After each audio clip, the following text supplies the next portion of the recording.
Stop what you're doing right now. Seriously, pause, take a breath, and listen to this next sentence, because it might be the most important thing you hear all year. You are not stuck because your problems are too big. You are not stuck because life is unfair. You are not stuck because you were born without the right talent, the right connections, or the right bank account. You are stuck because nobody ever handed you the instruction manual. Think about that. We spend 12 plus years in school learning algebra, grammar, and historical dates we'll never use.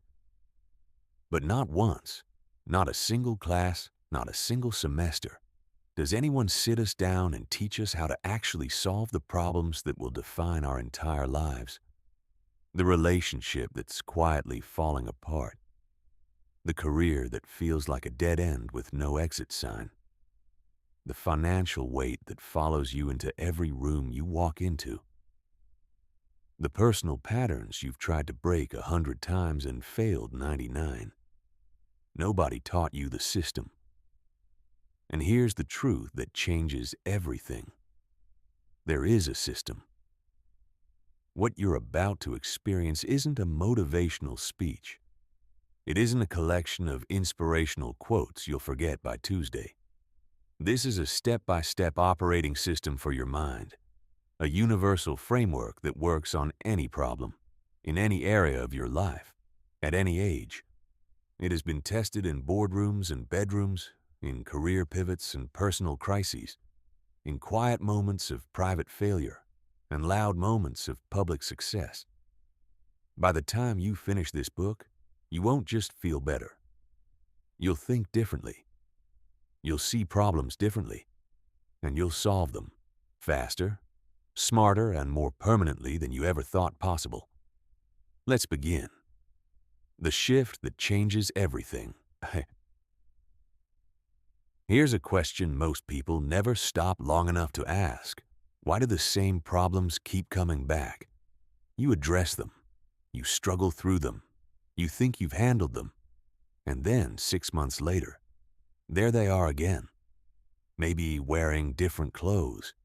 Maybe with a different name. But unmistakably, undeniably, the same problem. Again. The answer isn't that you're weak, lazy, or unlucky. The answer is that you've been taught, from the time you were old enough to understand language, to think about problems in a way that almost guarantees you'll never permanently solve them. From childhood, most of us absorb a very specific story about problems. Problems are bad. Problems are obstacles. Problems are signs that something has gone wrong in your life. This isn't taught in any single lesson.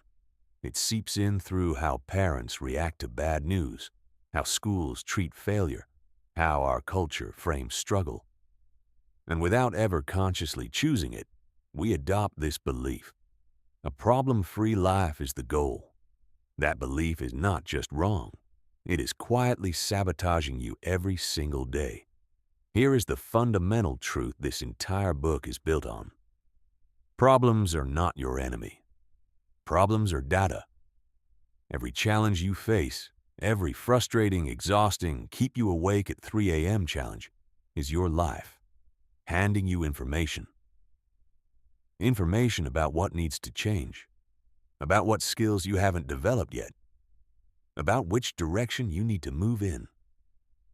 The moment you stop treating problems as attacks and start treating them as intelligence, something profound shifts inside you.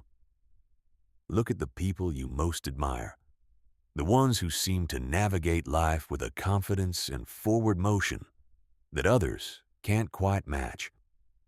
Do they have fewer problems? Absolutely not. They have more problems, bigger problems, and more complex problems. The difference is that they've learned to treat problems as fuel. Every obstacle they clear makes them more capable. Every difficult situation they navigate makes them sharper. Every crisis they survive makes them more prepared for the next one. This is not an accident.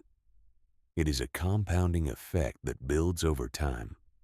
And it starts with a single shift in how you see a problem when it arrives. Now, here's where most people get this wrong.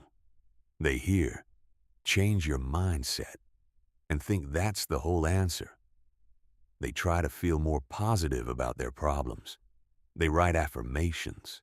They listen to motivational content. And then the problem is still there on Monday morning, unchanged, because positive feeling without practical method is just wishful thinking. With better lighting, mindset matters, but only as a foundation. What this book gives you is the structure to build on that foundation. Because problem solving is not a gift. It is not a personality trait. It is a learnable, teachable, practicable skill, just as learnable as driving a car or building a business. The difference between people who seem to have the Midas touch and people who feel perpetually stuck is not talent. It is method. Most people approach problems reactively. Something goes sideways and they immediately start trying random solutions, pulling levers, making changes, hoping something sticks. It's like trying to repair an engine while it's running in the dark, without a single tool.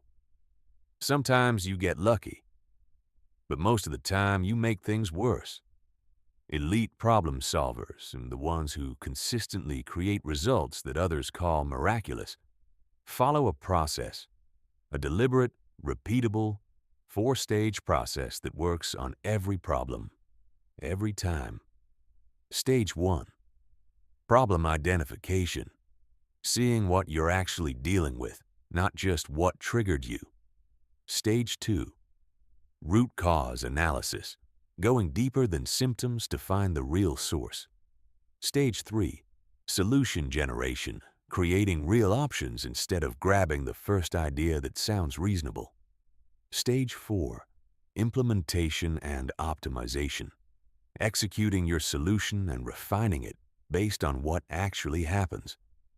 But before that framework becomes useful, you need to understand something else. The invisible traps that derail smart people before they even get started. The first trap is emotional hijacking. When a serious problem lands in your lap, your brain's alarm systems fire before your rational thinking centers even wake up. Fear, anger, frustration. These aren't weaknesses. They're ancient survival mechanisms. But in modern life, they cloud judgment at exactly the moment when clear thinking matters most. Elite problem solvers have trained themselves to pause, to breathe, to consciously shift from reaction to analysis before taking any action. The second trap is assumption addiction. Your brain is an efficiency machine.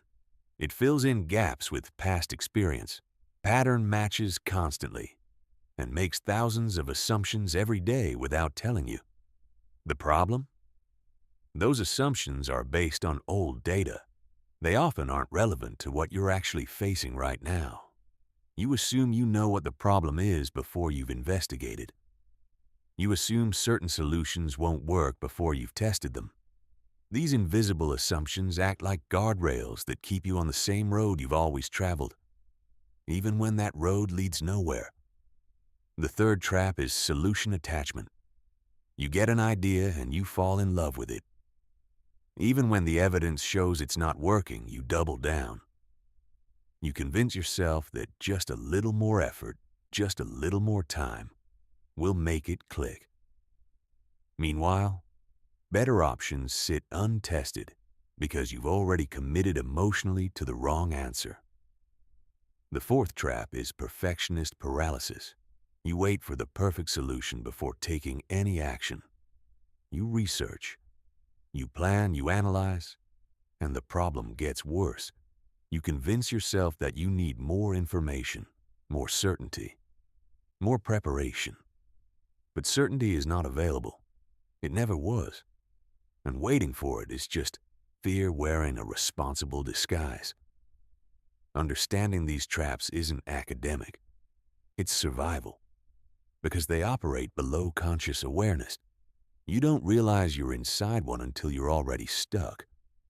But once you can name them, you can catch them, and catching them is the first step to escaping them. One more thing before we move forward. The goal of this book is not to eliminate problems from your life. That's not just impossible. It would actually make you weaker.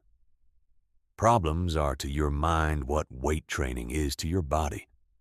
The challenges you solve build the capacity to solve bigger challenges.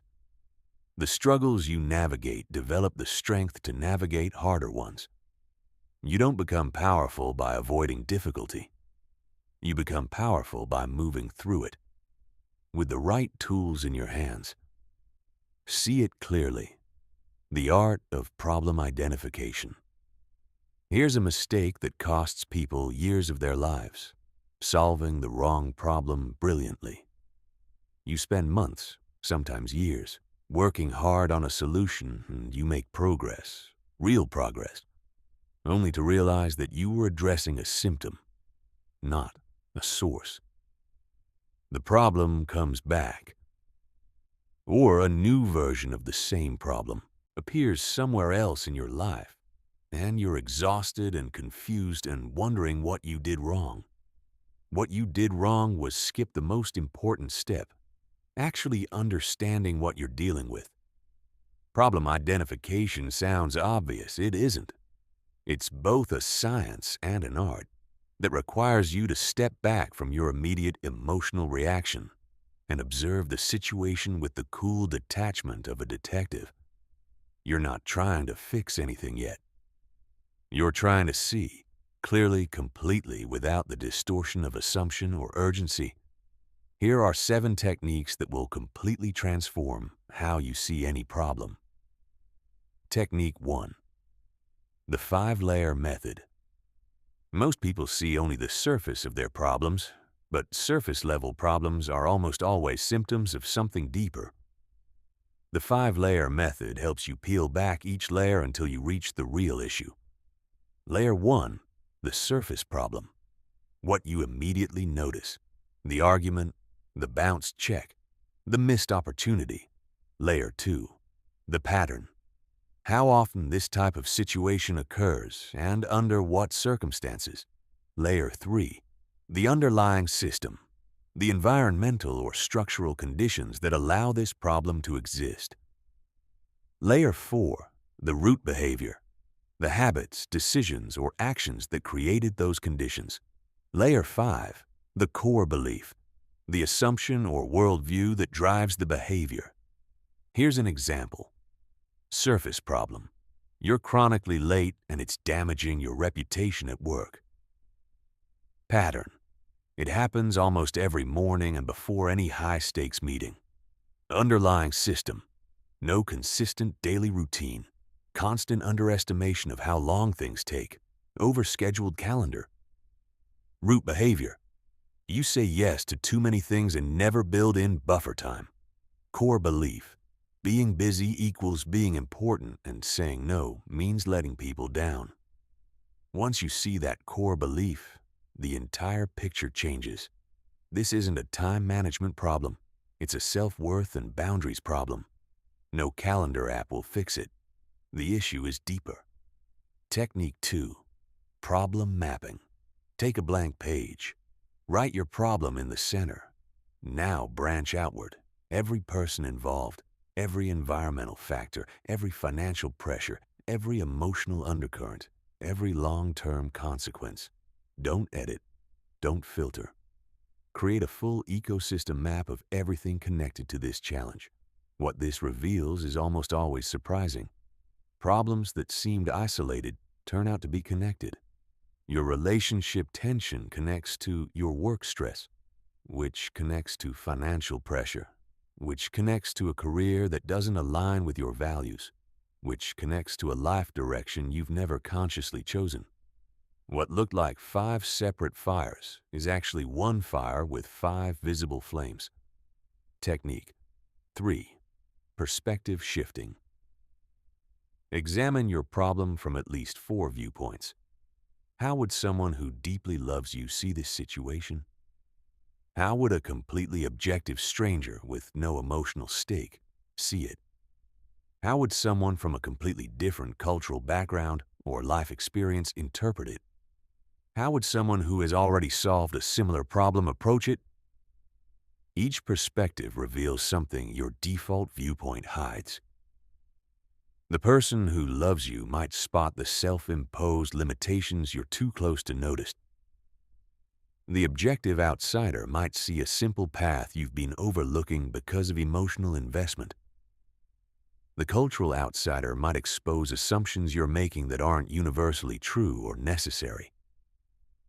Technique 4. Timeline analysis. Map the history of your problem. When did you first notice it? What was happening in your life at that time? How has it evolved? What have you already tried? And what were the actual results?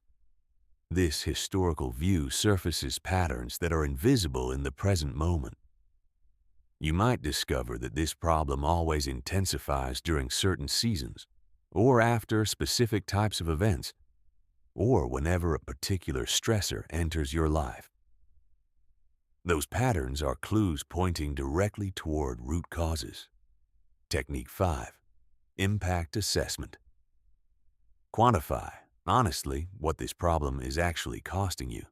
Not just the obvious costs, the hidden ones, the time lost, the energy drained, the opportunities that passed you by, the relationships quietly damaged, the peace of mind that's been missing for longer than you care to admit.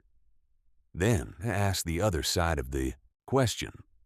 What becomes possible when this problem is solved? What does your life look like on the other side? This isn't about making yourself feel worse. It's about creating genuine urgency. Most people stay comfortable enough with a problem to avoid the discomfort of solving it. A clear picture of the real cost changes that calculation. Technique 6. Resource inventory. Before you can solve anything, you need to know what you actually have available. Skills, knowledge, relationships, financial resources, time, energy, access to tools or systems. Most people dramatically underestimate their available resources because they're focused on what they don't have. This inventory is about seeing what you do have, including resources you haven't yet fully leveraged. Technique 7. Constraint identification. What limitations are you actually working within? And which ones are stories you're telling yourself? This distinction is critical.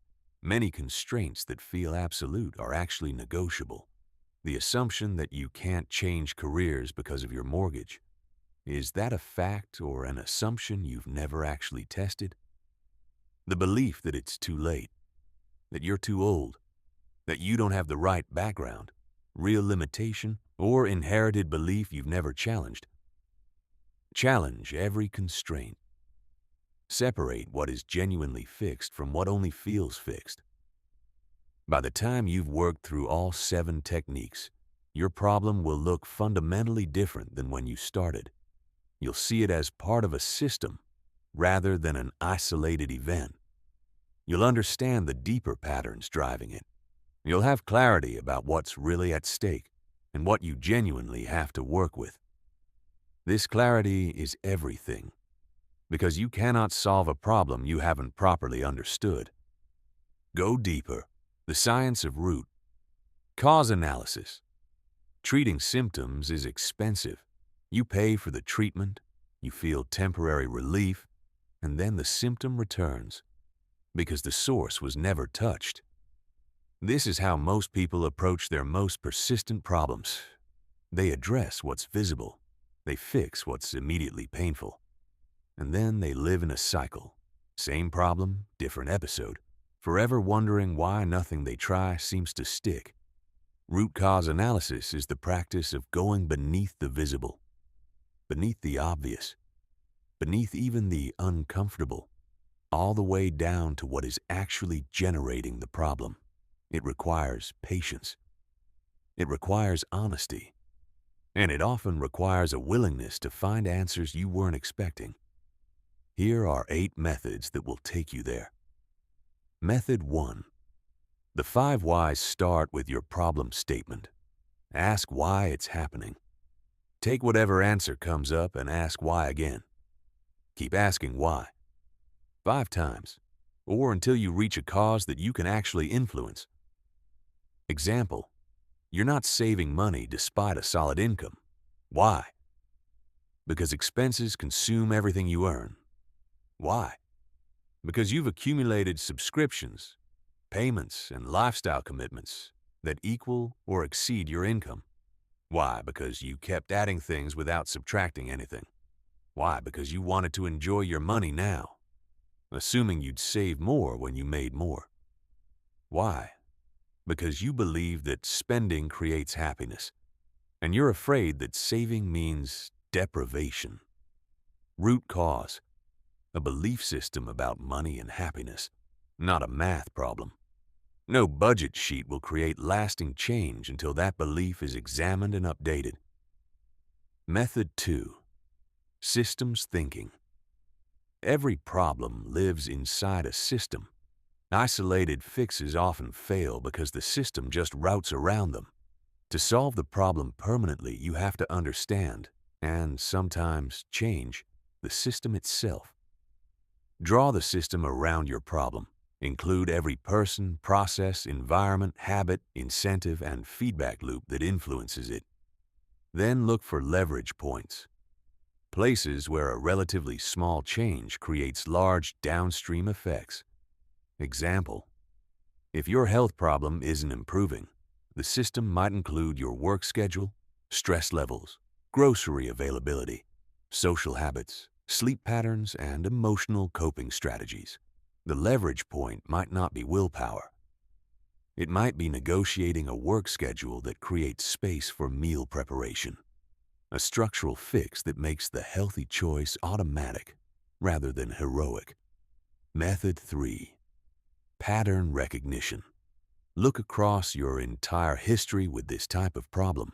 When else have you experienced something similar? What were the common elements? What were the conditions? What was different on the occasions when things went well versus when they fell apart? If you have a pattern of launching projects with intensity and abandoning them before completion, look across all those experiences. What did they share? Too ambitious a scope, no defined milestones, momentum that depended entirely on initial excitement, no accountability structure. The pattern itself is the diagnostic, and the pattern often points to a root cause that has nothing to do with the story you've been telling yourself. Method 4. Environmental analysis. Your problems don't live in a vacuum. They live in the same physical, social, and informational environment you do. And that environment shapes them constantly. If your problem is procrastination, look at where you work. Is your workspace designed for focus or for distraction? Are you working in the same space where you rest and decompress? Are the people around you also struggling with follow-through? Is the media you consume reinforcing the belief that starting things is exciting and finishing them is for other people? Environmental design is one of the most powerful and most overlooked levers in human behavior. Sometimes changing your environment makes the problem disappear, not because you got tougher, but because the cues driving the behavior no longer exist. Method 5. Emotion tracking. Many persistent problems are driven by emotional patterns that operate entirely below conscious awareness. The only way to see them is to start tracking. Before, during, and after your problem occurs. What are you feeling? If the problem is eating past the point of hunger, what's present when you reach for food? Genuine hunger or stress, boredom, loneliness, or the need to reward yourself? If the problem is avoiding a difficult conversation, what emotion is driving the avoidance? Fear of conflict? Fear of rejection? A deeper fear about what the conversation might reveal? Root causes buried in emotion are often the last ones people want to find, but they're frequently the most important ones. Method 6. Assumption. Challenging list every assumption you're making about your problem. Then systematically test each one. What if that assumption is only partially true? What if it's true in some contexts, but not others? What if the opposite of what you believe leads to a better outcome? If you're feeling stuck in your career and assuming that a change of direction means starting completely from scratch, is that actually true? Are there people who made major career pivots without losing all ground? Are there transition paths that leverage what you already know rather than discarding it? Many problems persist, not because they're unsolvable, but because we've accepted as facts a set of beliefs that are really just stories. Stories that feel real, that might once have been real, but that deserve to be questioned. Method 7. Stakeholder analysis. Who benefits from this problem staying exactly as it is? That question sounds strange, but it opens an important door. Sometimes problems persist because their resolution would require other people to change, and those people are, consciously or not, resistant. If you consistently work too many hours, ask honestly, who relies on your willingness to over-deliver? Does your employer depend on your availability? Does your family depend on your overtime income? Do you derive your sense of worth from being indispensable? Understanding these dynamics shows you what change will actually require, beyond just managing your own behavior. Method 8. Resource gap analysis. Compare what you need to solve this problem with what you currently have. The gap between those two things often reveals the real root cause. You might think the gap is money, or time, or knowledge. But the gap might actually be in your willingness to ask for help, your beliefs about what's possible, or your ability to prioritize ruthlessly. Identifying the real gap, not the assumed one, changes where you focus your energy. Root cause analysis isn't comfortable work. Finding the real source of a persistent problem sometimes means confronting an uncomfortable truth about yourself, your relationships, or your circumstances. But this discomfort is liberation, because once you know what's actually driving a problem, you stop wasting months or years on solutions that were never going to work. Create your options, the power of solution generation. Here is the biggest mistake in problem solving: going with the first idea that comes to mind. It feels natural. The first idea shows up with the confidence of a reasonable answer. It's familiar. It's often what someone else tried in a similar situation. And because it feels obvious, we rarely question whether there's a better option waiting one level deeper. Elite problem solvers generate ideas differently. They don't just brainstorm.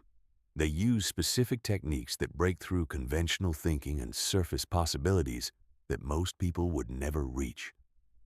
They also do something equally important. They separate the generation phase from the evaluation phase entirely. No filtering while creating, no judgment while imagining, full permission to explore before the critical mind steps in. Here are 10 techniques for generating solutions that actually move the needle. Technique 1. Constrained brainstorming. Set up specific constraint scenarios and brainstorm within each one. What if you had unlimited resources but only 48 hours? What if you had zero budget but unlimited time? What if you could only use what you already have right now? What if the solution had to benefit someone else as well? Each constraint forces your mind to approach the problem from a completely different angle.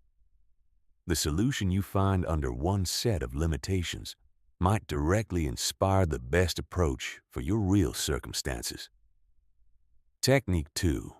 Perspective multiplication.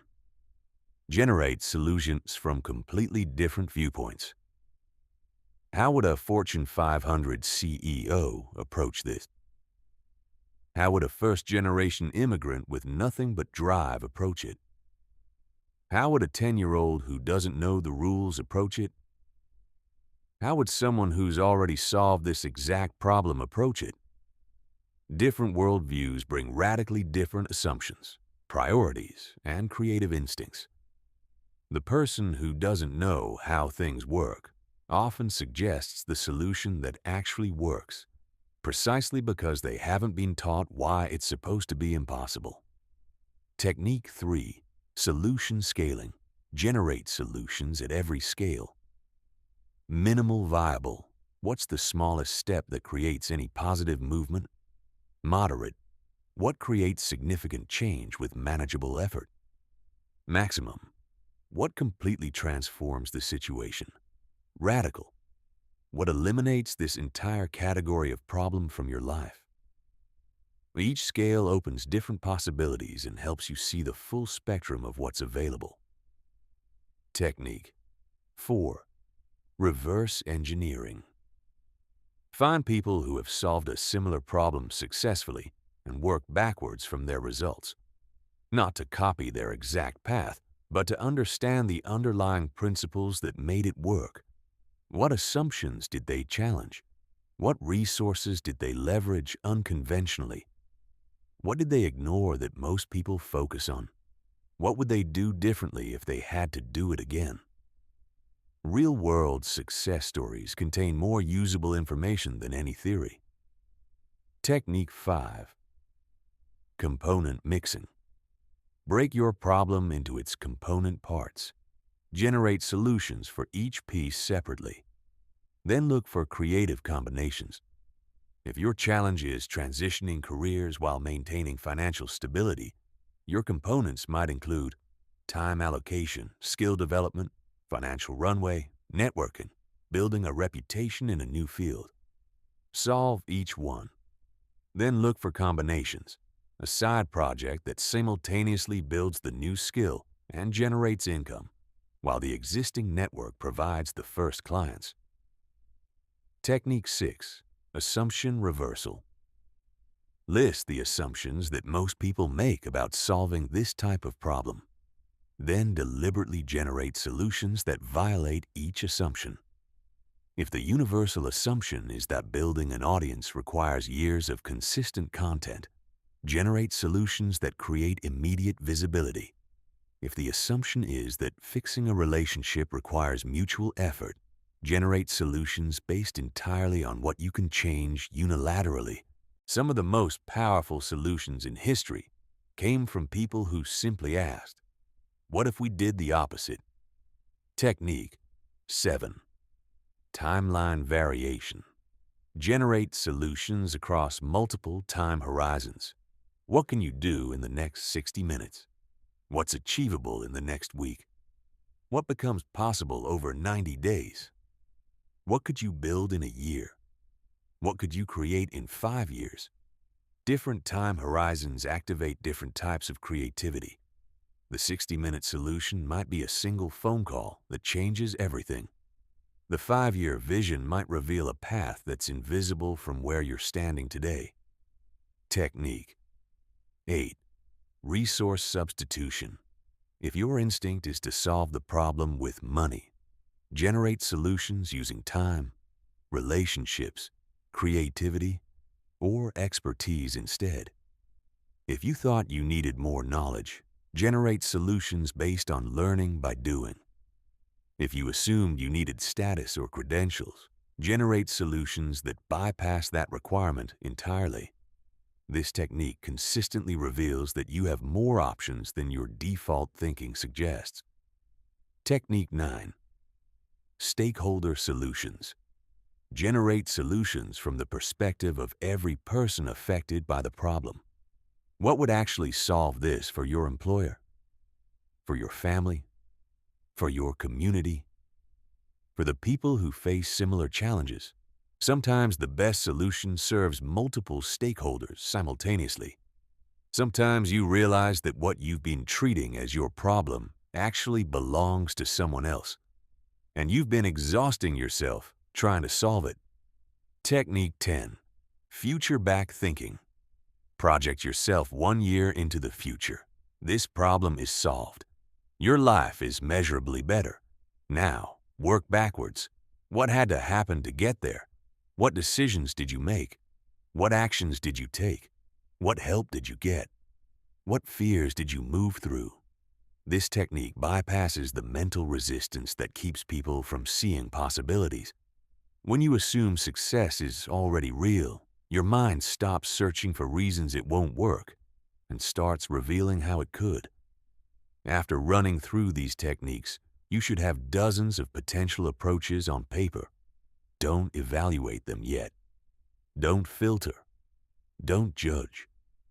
The evaluation phase comes next, but first, give your creative mind the full permission it needs to run. Choose wisely. The evaluation framework. Having options is not the same as having a solution. The evaluation phase is where most people either skip ahead impulsively or sink into paralysis, moving too fast because a decision feels urgent, or never moving at all because the decision feels too consequential to risk getting wrong. There is a better way. A systematic, criteria-based evaluation that cuts through both impulse and paralysis to help you identify the approach with the highest actual probability of working in your specific situation. Here are 8 evaluation criteria to apply to every potential solution. Criterion 1. Feasibility assessment. Can you actually implement this given your real resources and real constraints? Not theoretically, not in ideal conditions. Actually in your life, as it exists right now. This means honestly assessing your available time, your genuine energy levels, your real skill set, your actual financial situation, and the competing priorities that aren't going away. A solution that requires you to become a completely different person isn't a solution. It's a fantasy. Criterion 2. Impact potential.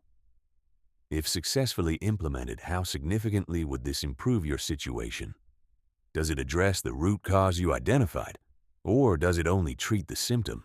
Easy to implement solutions with minimal impact create the illusion of progress without the reality of it. High-impact solutions that target root causes require more upfront effort but create changes that last. Criterion 3. Risk assessment. What could go wrong? What's the realistic downside if this approach fails? What would you lose? What commitments would be harder to undo? This isn't pessimism, it's preparation. Understanding the real risk profile of each option allows you to make informed decisions and prepare for challenges before they arrive, rather than after. Criterion 4. Time horizon match. How long will this solution take to show results, and does that timeline match what your situation actually requires? If you're in a financial emergency, a 12-month strategy, no matter how brilliant, doesn't solve the problem you're facing today. If you're dealing with a deep-rooted pattern that developed over decades, expecting a 2-week fix is setting yourself up for frustration and premature abandonment. Match the solution's timeline to what the situation genuinely demands. Criterion 5. Values alignment. Does implementing this solution require you to act in ways that feel fundamentally inauthentic? Does it move you toward the kind of person you want to become, or away from them? Solutions that violate your core values often technically work in the short term, while quietly creating new problems. Solutions that align with your authentic self are both more sustainable and more personally satisfying, which means you'll execute them with far more consistency. Criterion 6. Learning potential. What will you gain from attempting this approach, regardless of whether it succeeds completely? What skills does it build? What relationships does it create or strengthen? What insight does the attempt itself provide? Sometimes a solution is worth pursuing, not because success is guaranteed, but because the attempt places you in a better position for whatever comes next.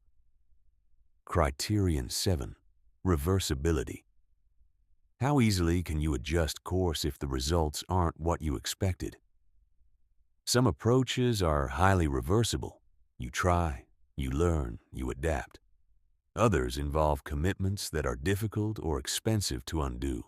In most cases, starting with more reversible options allows you to test reality, gather information, and refine your approach before making irreversible commitments.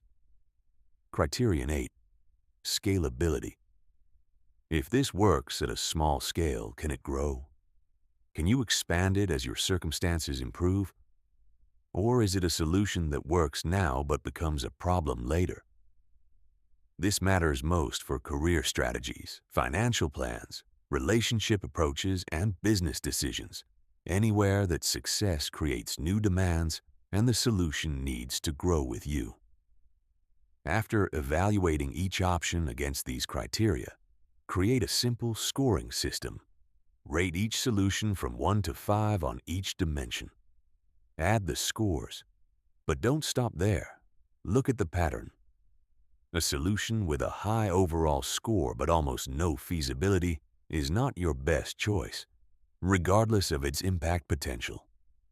A solution with moderate scores across all 8 dimensions is often far more practical than one that scores brilliantly in 2 categories and dangerously in the rest. Also, look for combinations. Can you blend the strengths of multiple approaches? Can you sequence them? One solution now, transitioning to another as your circumstances evolve. Then commit, because analysis paralysis destroys more potential than failure ever will. You cannot know how well a solution will work until you test it against reality. Set clear metrics in advance. How will you know if it's working? What's the timeline for evaluation? What would cause you to modify versus abandon? And then begin. Execute without excuses. The implementation principles. The graveyard of potential is full of brilliant plans that were never executed. Most people don't fail at problem solving because they couldn't identify the right solution. They fail at implementation. They start with energy and intention, hit the first real obstacle, and abandon the plan before it had any chance to work. Implementation is its own skill. And like every skill, it can be learned, practiced, and mastered. Here are 9 principles that separate people who execute consistently from people who plan beautifully and deliver nothing. Principle 1. Start before you're ready. Waiting for perfect conditions is a sophisticated form of procrastination. Perfect conditions don't exist. Complete certainty is never available. Confidence doesn't precede action. It follows from it.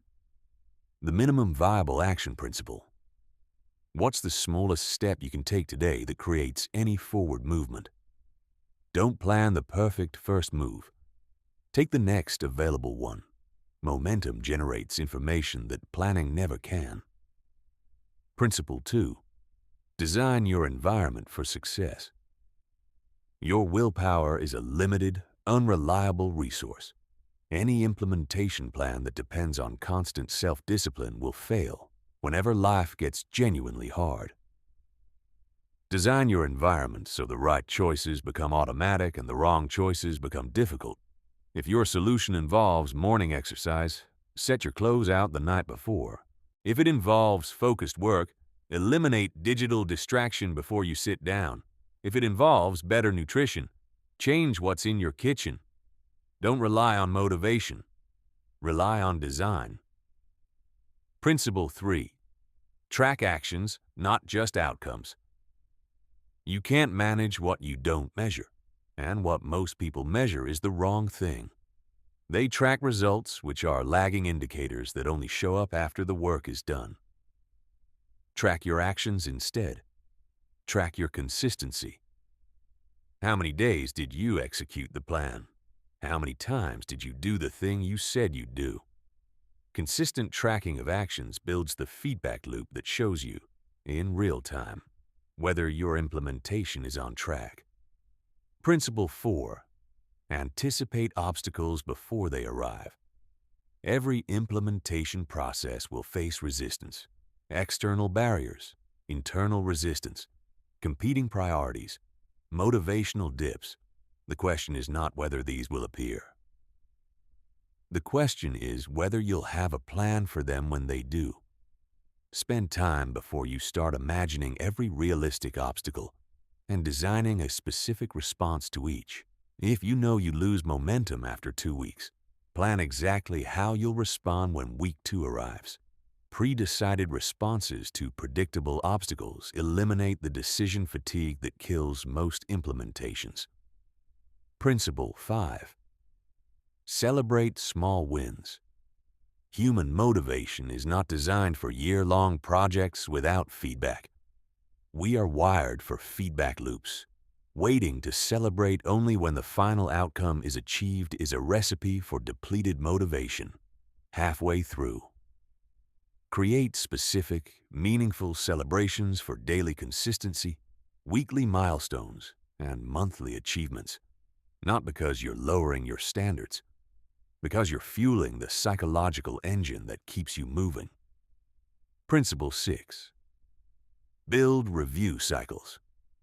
In your first implementation attempt is a draft.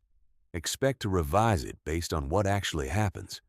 Build weekly, monthly, and quarterly review cycles directly into your plan, not as an afterthought, but as a structural component. Weekly, what's working?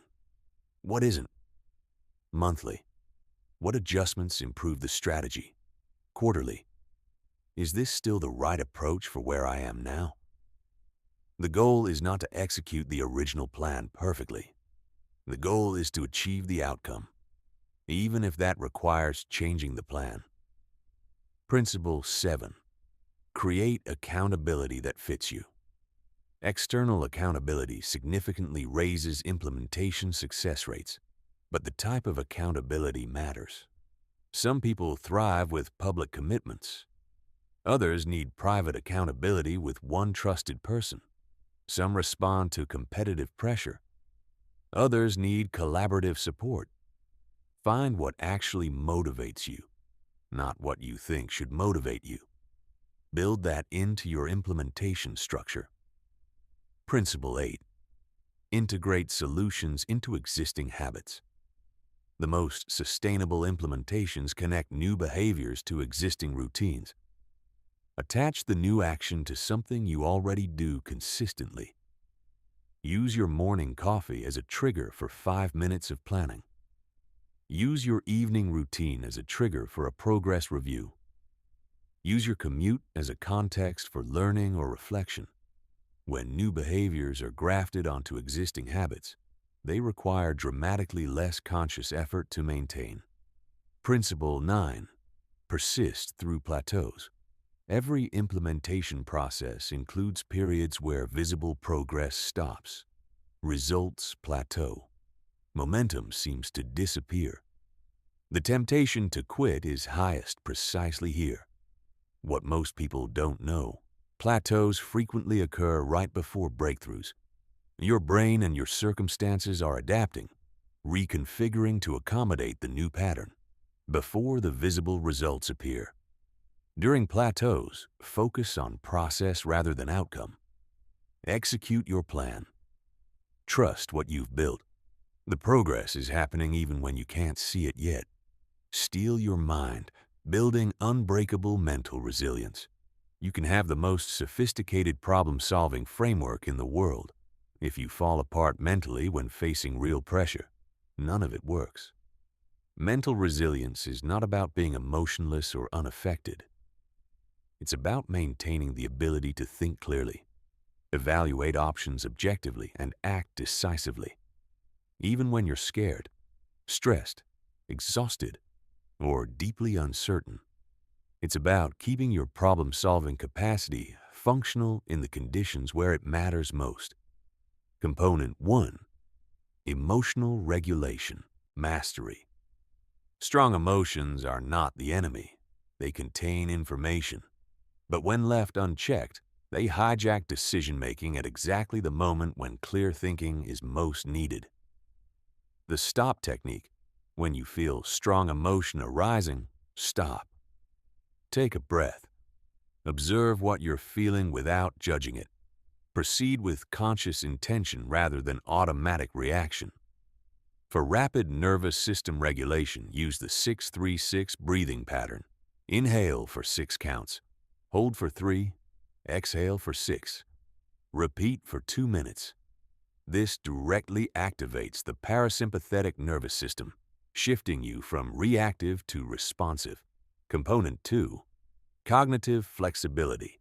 Rigid thinking is the silent killer of problem-solving effectiveness. When an approach fails, you need the mental agility to shift perspectives, try different strategies, and hold contradictory possibilities simultaneously. Practice both in thinking instead of either/or. Instead of labeling situations as purely good or purely bad, look for how both might be true. Instead of seeing solutions as perfect or worthless, evaluate their partial value. Develop the ability to mentally zoom in and zoom out. When overwhelmed by detail, zoom out to the larger picture. When paralyzed by magnitude, zoom in to the smallest action available right now. Component 3. Uncertainty tolerance. Most meaningful problems don't have guaranteed solutions. You have to act without knowing exactly how things will unfold. People who can't tolerate uncertainty either freeze or avoid action entirely. Reframe uncertainty. It doesn't make negative outcomes more likely. It means positive outcomes are equally possible. It means your choices matter. It means undiscovered solutions still exist. Practice making decisions with imperfect information, starting with low-stakes choices. Build evidence, personal, experiential evidence, that you can act without certainty and still produce good outcomes. Component 4. Failure reframing. Fear of failure prevents more people from attempting solutions than actual failure ever stops. But failure is data. It tells you what doesn't work. It eliminates possibilities. It often points you directly toward the approach that will. Adopt the scientist mindset. A failed experiment isn't a personal indictment. It's a data point that contributes to eventual success. Create a personal failure learning protocol. What exactly didn't work? What worked partially? What assumption proved incorrect? What would I do differently? What did I learn that transfers to future challenges? Component 5. Stress inoculation. You can't eliminate pressure from problem solving. You can build your capacity to think clearly under it. Deliberately practice solving problems under time pressure, with distractions present. When you're tired or stressed, work on challenging tasks when conditions aren't ideal. Make decisions quickly when the stakes are low. Each exposure builds your confidence that you can perform, even when everything is imperfect. Component 6. Identity resilience. When people tie their self-worth to their problem-solving outcomes, every setback becomes an identity crisis. This emotional weight impairs thinking at exactly the moment when clear thinking is required. Separate your worth from your results. You are not your problems. Your value as a person isn't determined by your ability to solve every challenge perfectly. You are someone who faces challenges, learns from them, and grows stronger through them, which is very different from someone whose worth depends on never struggling. Component 7. Support system. Activation resilience is not about handling everything alone. It's about knowing what you need and knowing how to access it. Build your support network before you need it. Identify who provides practical advice, who provides emotional support, who challenges your thinking, who holds you accountable, and who has relevant expertise. Invest in those relationships during stable times, not just when crisis arrives. Component 8. Meaning making. Problems are significantly more bearable when you understand how facing them connects to something you care deeply about.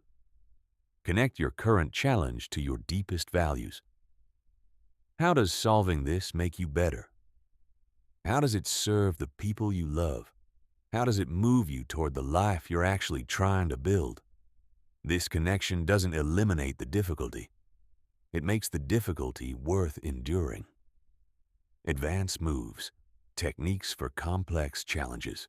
Once you've internalized the foundational framework, you're ready for the approaches that handle problems of real complexity. The kind that resist simple solutions, that involve multiple people, that unfold across long-time horizons, and that require you to think at a systems level. Advanced technique. 1. Systems intervention. Persistent problems often exist inside systems that actively maintain and regenerate them. You can't solve these by addressing individual components in isolation. You have to intervene at the level of the system itself. Map every element that surrounds your problem: people, processes, incentives, information flows, cultural norms, feedback loops. Then identify the leverage points, the places where a relatively small change creates cascading effects throughout the entire system.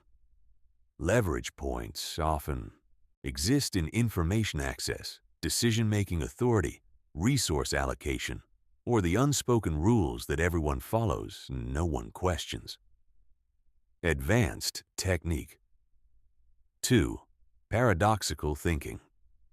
Some problems can only be solved by doing the opposite of what logic initially suggests. If you feel overwhelmed by too many responsibilities, the paradoxical solution might be taking on one focused additional commitment that forces you to become dramatically more efficient with everything else. If social anxiety is the problem, the counterintuitive solution is more social exposure, not less. Regularly ask, what if the thing I'm most resistant to is exactly what would work? Advanced technique. 3. Multi-level problem solving. Complex challenges exist simultaneously at multiple levels: personal, interpersonal, organizational, societal. Different strategies apply at each level, and they must be coordinated. If your problem is professional dissatisfaction, the personal level involves clarifying what you actually want. The interpersonal level involves conversations with managers and colleagues. The organizational level involves advocating for structural changes. The broader level involves understanding industry trends that shape what's possible. Attacking one level while ignoring the others creates solutions that work partially and fracture under pressure. Advanced technique. 4. Temporal sequencing. Some solutions only work in a specific order, unfolded across time. You can't do everything at once, but you can design a sequence where each phase builds the foundation for the next. Design your timeline to account for learning curves, relationship development, resource accumulation, and the natural pacing of change. Some solutions require patience and sequencing more than they require speed and intensity. Advanced technique. 5. Constraint leverage. Instead of treating limitations as obstacles, treat them as creative constraints that force better solutions. Limited budget? That constraint forces you to find approaches that are more elegant, more sustainable, and more transferable than expensive ones. Limited time? That constraint forces you to focus exclusively on high-leverage actions and eliminate everything peripheral. List your constraints and ask sincerely, how might these limitations actually lead me to a better solution than unlimited resources would have? Advanced technique. 6. Stakeholder orchestration. Complex problems involving multiple people require coordination rather than unilateral action. Map every stakeholder, what they want, what they fear, what resources they control, what would motivate their genuine support. Design solutions that create real value for multiple parties simultaneously, converting potential resistance into collaborative energy. Advanced technique. 7. Scenario planning. When the future is genuinely uncertain, develop solution pathways for multiple scenarios rather than betting everything on one prediction. Identify the key uncertainties that could affect your situation. Build 2 to 5 realistic scenarios, representing different combinations of those uncertainties. Develop contingent responses for each. Identify actions that work across multiple scenarios, regardless of which future arrives. Advanced technique. 8. Meta-problem analysis. Sometimes the real problem isn't the obvious challenge you're trying to solve. It's your relationship to problems in general. Step back and examine your patterns. Do you consistently choose solutions that look great on paper, but don't account for who you actually are? Do you avoid entire categories of solutions due to fear or past experience? Do you systematically underestimate implementation time, overestimate available resources? Solving the meta-problem, your habitual approach to challenges, often makes every individual problem significantly easier to handle. Handling problem clusters, when life attacks on multiple fronts, real life rarely delivers problems one at a time. They arrive in clusters, interconnected, overlapping, competing for the same limited resources. Career stress amplifying relationship tension degrading health, poor health reducing productivity, reduced productivity creating financial pressure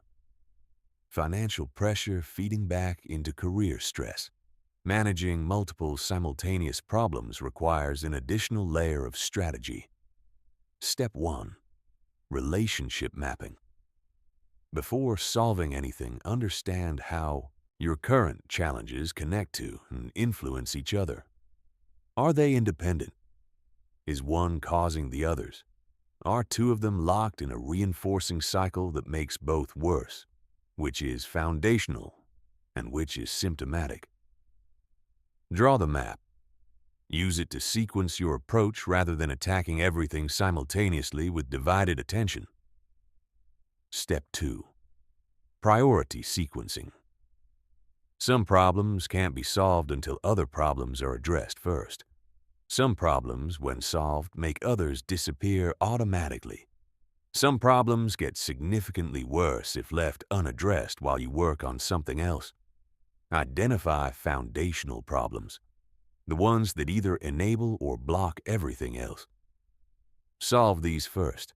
Look for leverage point problems, the ones whose resolution creates positive cascades across multiple areas simultaneously.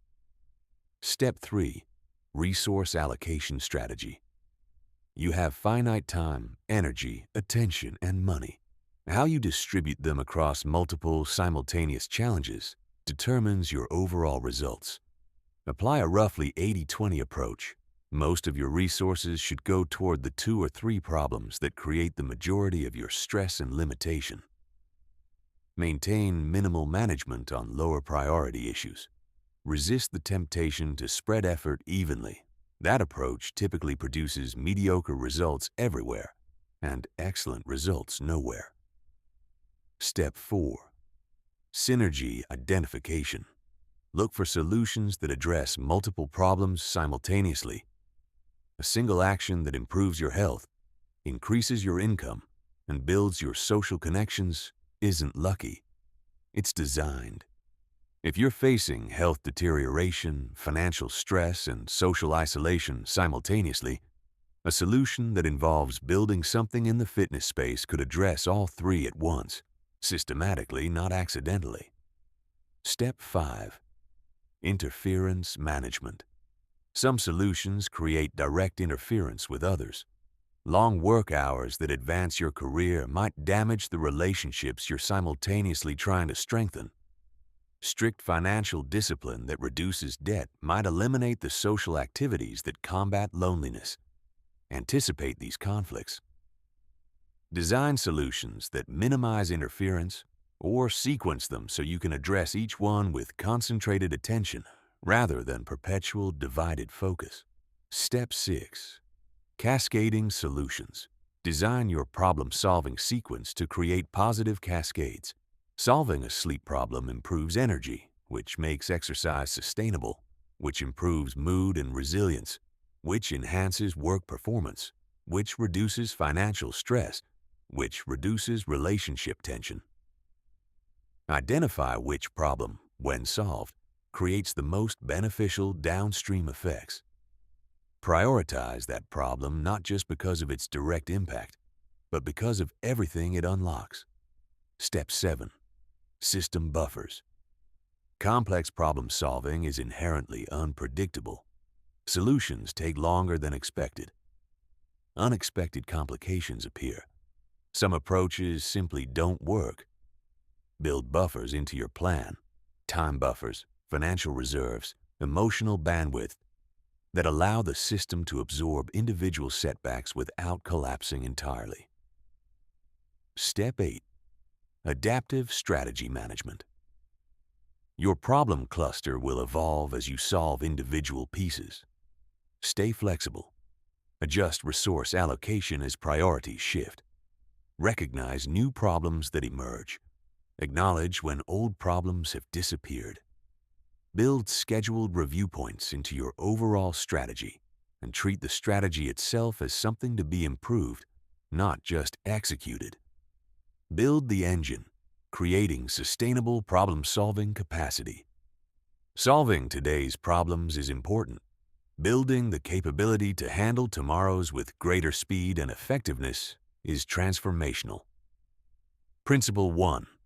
Prevention system design. Most problems are predictable. The patterns in your life are visible if you look for them. The types of challenges that recur. The conditions that reliably precede them. The early warning signs that something is building before it becomes a crisis. Design early intervention systems. Monitor what matters. Address issues at the 10% stage rather than waiting for the 100% crisis. Principle 2.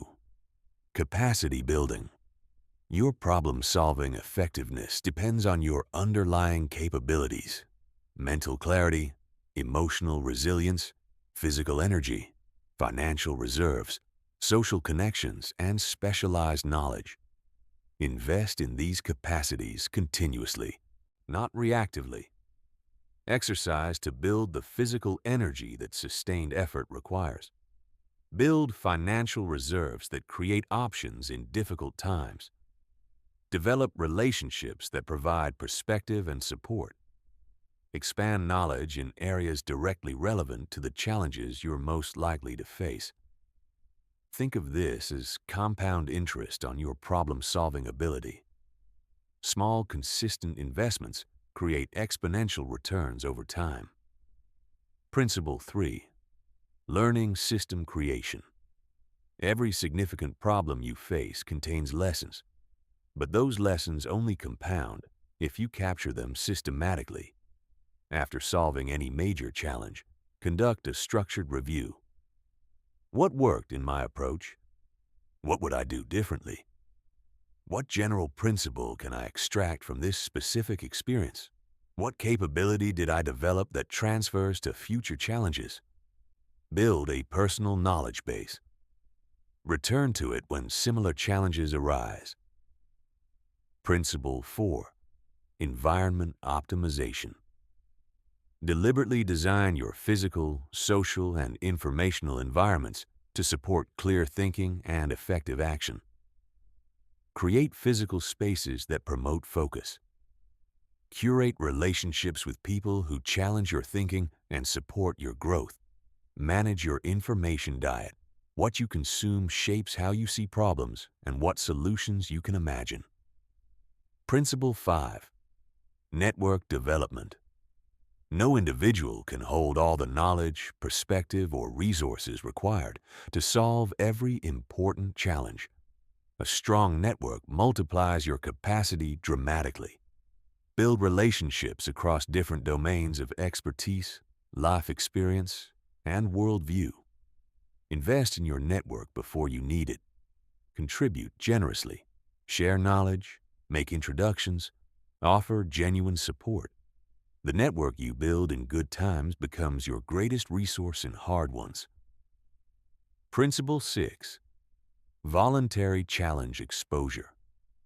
Build problem-solving capacity during stable periods by deliberately taking on manageable challenges that stretch your current capabilities. Learn skills that require persistence. Take on projects slightly beyond your comfort zone. Put yourself in situations where you have to think on your feet. This voluntary stress inoculation builds the confidence and competence that serves you when involuntary challenges arrive. Principle 7. Recovery integration. Sustainable problem-solving requires periods of genuine renewal. You cannot operate at peak capacity indefinitely. Physical recovery, mental decompression, emotional processing, connection with meaning and purpose. Schedule recovery as deliberately as you schedule productive work. It isn't a luxury. It is essential maintenance. Principle 8. Continuous improvement systems regularly assess your problem-solving effectiveness. Where do you consistently get stuck? What types of challenges do you handle confidently versus anxiously? What skill, if developed, would most dramatically improve your results? Set specific annual development goals. Practice advanced techniques on lower-stakes problems before you need them in high-stakes situations. Principle 9. Legacy creation. The highest level of problem-solving capacity is applying your skills to challenges beyond your immediate personal circumstances, in your community, your profession, or causes you care deeply about. Mentor others. Share what you've learned. Contribute to collective challenges. People who apply their problem-solving skills in service of others consistently report that this work provides the deepest meaning and the most sustaining motivation they've ever experienced. The mastery level. What elite problem solvers see that others don't. There is a level of problem-solving capability that transcends techniques. It's the ability to see problems before they become obvious, to find solutions in situations that appear truly hopeless, and to transform obstacles into opportunities so naturally that it looks effortless to everyone watching. This is the domain of mastery. Characteristic 1. Pattern recognition. Across domains, masters have encountered enough diverse challenges in enough different contexts that they can instantly recognize structural patterns and adapt solutions from completely unrelated domains.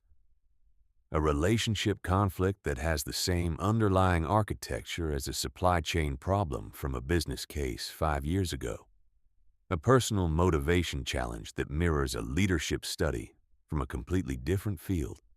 This cross-domain recognition comes from deliberately studying problems outside your normal sphere. Business case studies, historical biographies, scientific research, military strategy. The more diverse your exposure, the richer your pattern library. Characteristic 2. Intuitive problem-sensing masters. Notice problems before they become visible to others.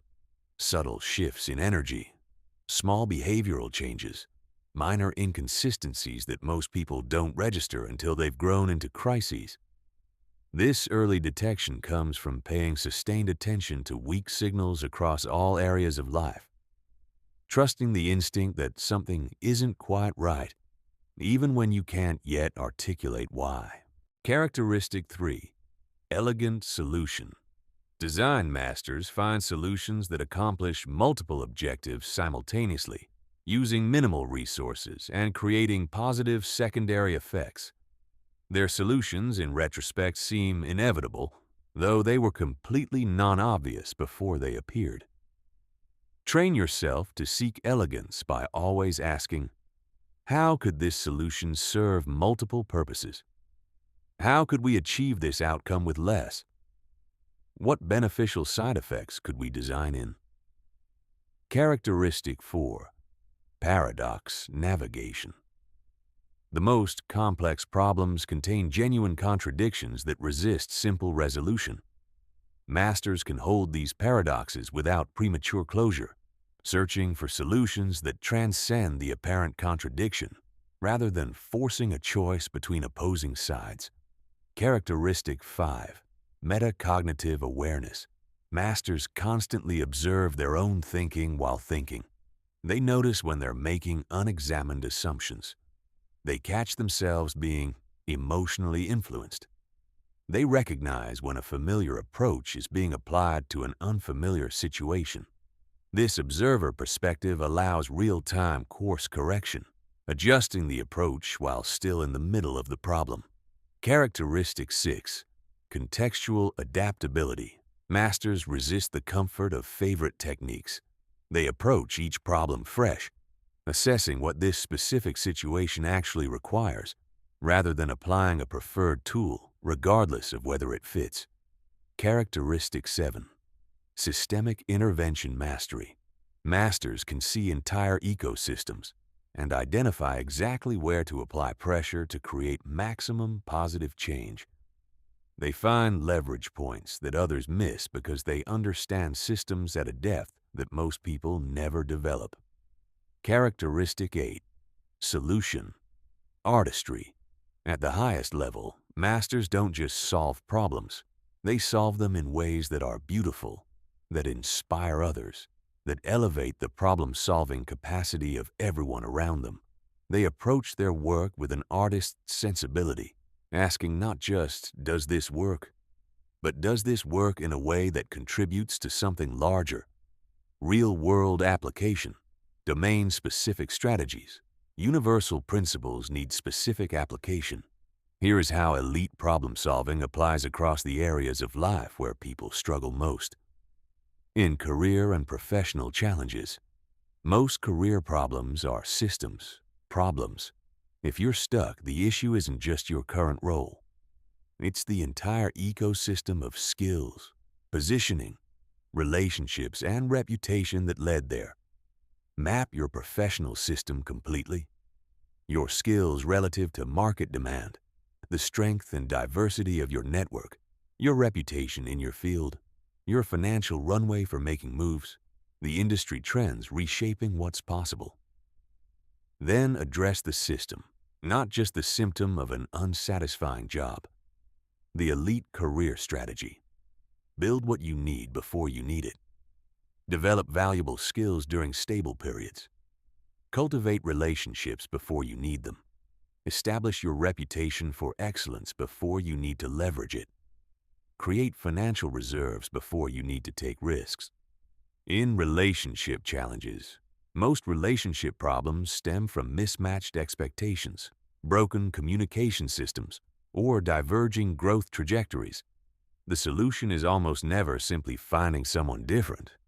It's building better systems for understanding, communication, and mutual support. Apply systems thinking. Map the patterns that generate conflict. Examine the unspoken expectations that create disappointment. Identify the communication breakdowns that create distance. Then design new systems that address those patterns at their source. Important. If you consistently have the same type of conflict with different people, the common element is you. Solve the internal pattern, and the relational symptoms often resolve naturally. In health and wellness, most health problems are lifestyle design problems, not willpower problems. If you can't sustain healthy habits, the issue isn't character, it's environment design. Map your full lifestyle system, your daily schedule, your home environment, your social context, your stress levels, your available time and energy. Then design a system where healthy choices are easier than unhealthy ones. Not because you got tougher, but because the environment supports you rather than working against you. In financial challenges, financial problems almost always involve one or more of three factors: income generation, expense management, or the beliefs and emotions that drive financial behavior. Most people focus exclusively on cutting expenses while ignoring income growth and the psychological patterns that drive spending. Address all three dimensions. Build multiple income streams that provide resilience. Examine the beliefs about money that drive decisions. Understand that financial problems are often symptoms, of career limitations, inadequate planning systems, or emotional spending patterns. In personal development, lasting personal change requires changing your identity and environment, not just your behavior. If you want to become more disciplined, you need experiences that prove to yourself that you are someone who follows through. If you want to become more confident, you need a sequence of increasingly challenging experiences that build genuine competence. Design identity-building experiences. Each one provides evidence for who you are becoming. The identity shifts first, then the behavior becomes natural rather than forced. In family and parenting, most family dynamics problems involve unclear boundaries, communication failures, or misaligned expectations. Children frequently act out when family systems are inconsistent or unclear. Apply systems thinking. Create explicit, consistent structures for communication, decision-making, and conflict resolution. The family becomes more functional not because everyone suddenly becomes easier to deal with, but because the system itself supports connection and clarity. In business and entrepreneurship, most business problems fall into three categories: market fit, operational efficiency, or leadership effectiveness. Businesses fail when they attempt to solve problems that nobody will pay to solve, or when they have real market fit but can't execute at scale. Solve market fit first through the smallest possible tests. Then build operational capacity. Then develop leadership effectiveness, in that order. Most business problems are solved through faster learning and adaptation, not better initial planning. Teach what you know, multiplying your impact. The highest level of personal mastery reveals itself in a surprising way. Your most valuable contribution isn't the problems you solve yourself. It's the problem-solving capability you build in others. Principle 1. Lead with questions, not answers. When someone brings you their challenge, suppress the impulse to immediately offer solutions. Asking questions that guide them to their own insights accomplishes two things simultaneously. It produces solutions that feel authentic and owned rather than imposed, and it develops their capacity to reach those insights independently next time. What exactly are they trying to solve? What have they already tried? What patterns do they notice? What resources do they have available? What would success look like? Principle 2. Teach frameworks, not just answers. Don't just help solve the immediate problem. Teach the frameworks that apply to similar challenges in the future. Show how to decompose complexity, identify root causes, generate genuine options, and evaluate them systematically. Give someone an answer and you help them once. Teach them the framework and you help them for life. Principle 3.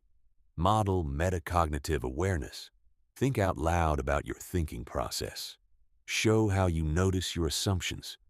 Demonstrate how you catch yourself falling into mental traps. Reveal how you step back to assess whether your current approach is working. Most people have never seen this kind of self-monitoring model. When you demonstrate it, you give them a skill that improves every dimension of their thinking. Principle 4. Create safe experimentation spaces. People need permission to try approaches that might not work, to fail, to learn, and to adjust without fear of judgment. Create environments where failure is treated as information rather than condemnation. Support small experiments rather than high-stakes gambles. Principle 5. Build capability. Progressively start with challenges that are genuinely achievable given someone's current level. Success builds the confidence that enables tackling harder challenges. Celebrate their progress. Help them extract lessons from both successes and failures. In team contexts, use collaborative frameworks that engage everyone's thinking, rather than imposing solutions from authority.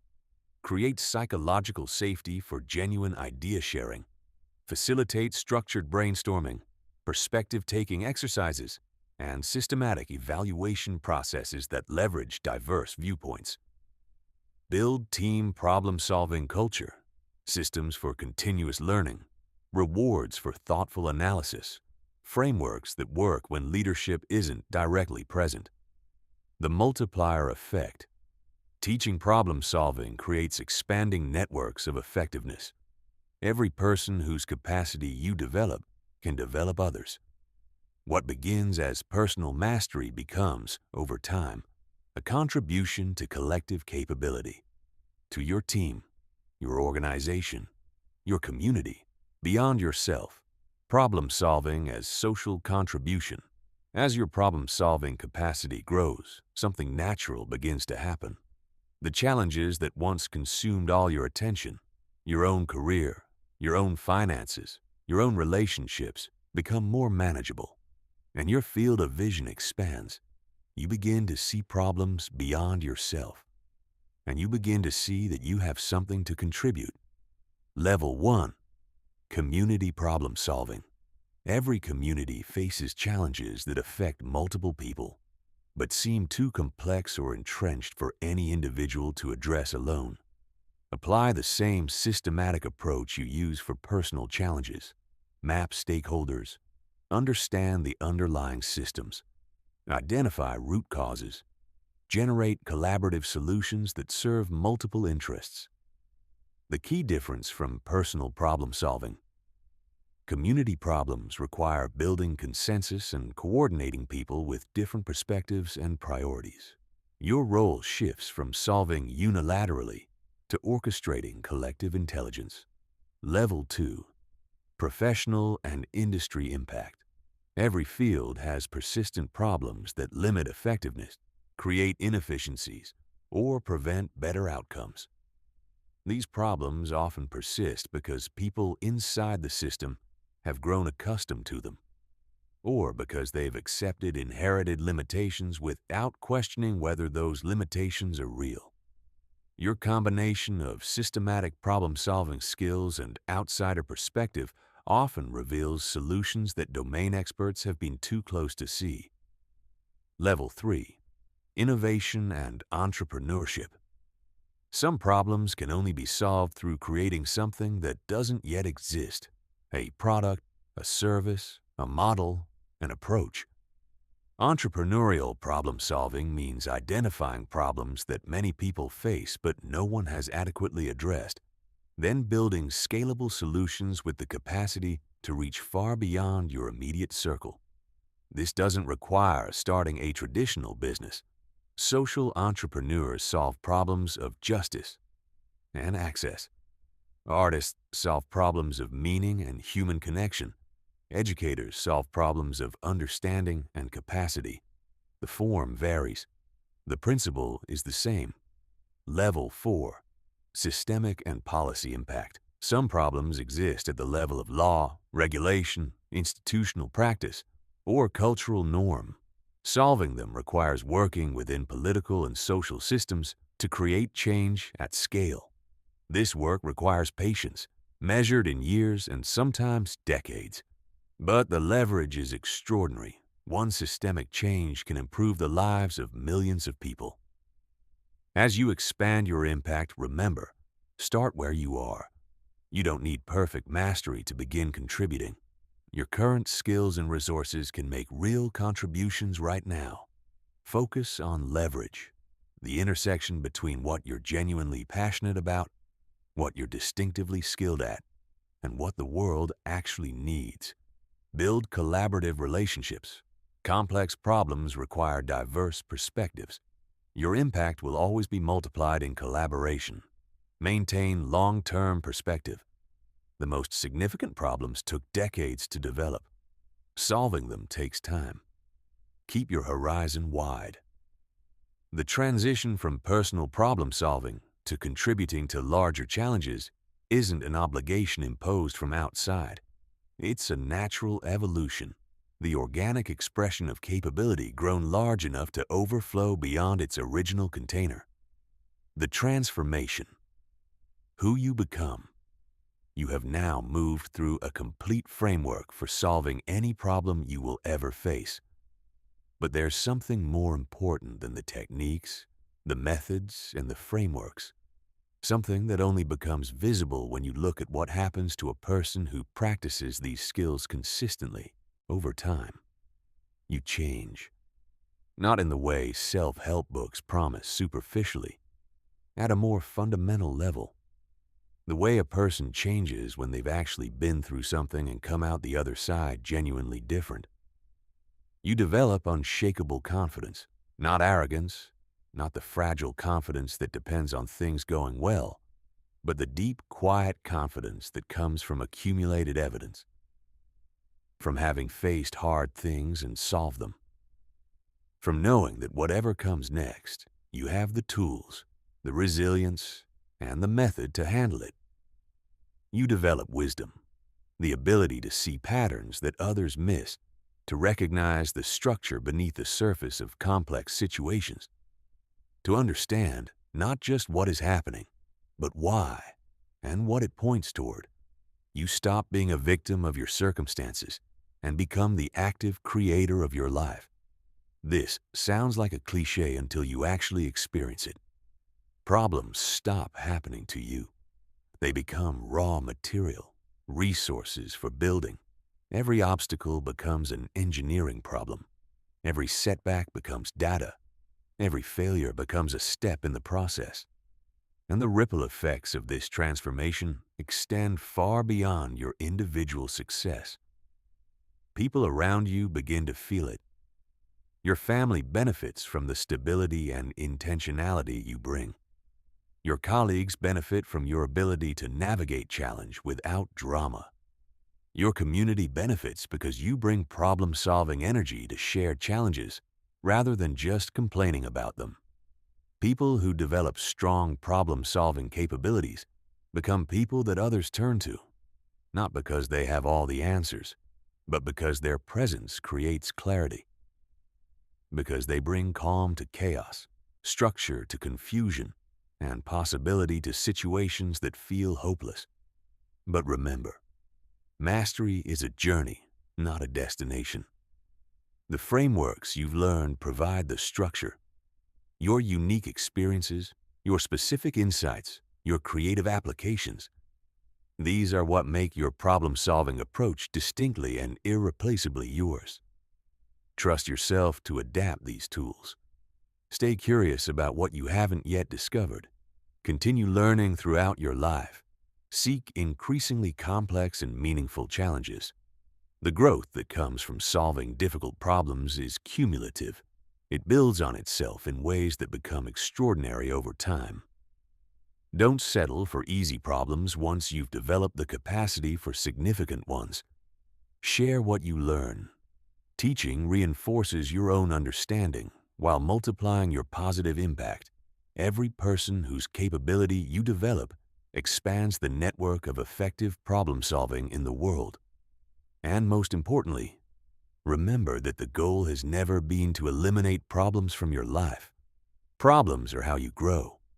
Problems are how you contribute. Problems are how you discover capabilities you didn't know you possessed. The goal is to become someone who solves problems so effectively, with such clarity, such resilience, and such consistent execution, that your life becomes a continuous process of positive transformation. The difference between where you are right now and where you want to be is simply a series of problems waiting to be solved. With the framework you now carry, those problems are not barriers. They are the path. Your future self is already waiting for you on the other side of the challenges you're currently facing. Every obstacle you solve moves you closer to that person. Every system you build makes your life more resilient. Every capability you develop makes the next challenge more navigable. The time for preparation is over. The time for application has begun. Take the next problem in your life, the one that's been sitting there, heavy and unresolved, the one you've been circling around for months or years, and begin. Apply everything you've learned. Start the transformation that will define the next chapter of your life. Your problems are not punishments.